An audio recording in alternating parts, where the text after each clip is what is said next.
غیر کانپتے ہیں مسلمانوں کو دیکھ کر کے، اتنا او ہو یہ تو پاگل ہے۔ جب حضرت سعد نے دریائے دجلہ میں گھوڑے ڈالے سلمان فارسی کے ساتھ تو انہوں نے سامنے کھڑے ہو کر 3 باتیں کی رومیوں نے۔ حضرت سعد نے کہا کہ بھائی گھوڑے ڈالیں، اتنی دیر پل بنایا تو وہ تو آگے نہیں گزرنے دیں گے، انہیں گھوڑے سٹ دو۔ تو پانی نطق آبو نطق خاکو نطق گل از حواس محسوس اہل دل ہووے حضور دا غلام، تو پھر پانی بھی گلا سندا،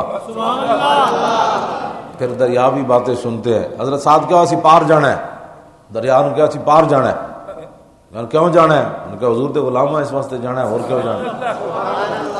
دریا میں گھوڑے سٹ دیتے۔ اگو پھر آواز انہوں نے 6 لفظ انہوں نے بولے اگو، وہ جڑے کھڑے سن بڑیاں بڑیاں فوجاں لے کے، انہوں نے کہا دیوانن دیوانن دیوانن مجانین مجانین مجانین، انہوں نے کہا تے پاگل نہیں تے جلے نہیں تے دیوانے آ گئے، نسو یہ تے جلے آ گئے، انہوں نے کہا تے جلے آ گئے۔ تو جب حضور کی محبت ہو تو پھر اس وقت وضاحت نہیں کرنی پڑتی، بلکہ سامنے والا دیکھ کر کہتا ہے تے جلے آ گئے، یہ تے پاگل آ گئے، وہ بچو یہ نہ کو یہ تے جلے آ گئے۔ الحمدللہ وہاں کہنے سے کہ الحمدللہ میں بھی مسلمان ہوں، ایسی باتیں نہیں ہیں۔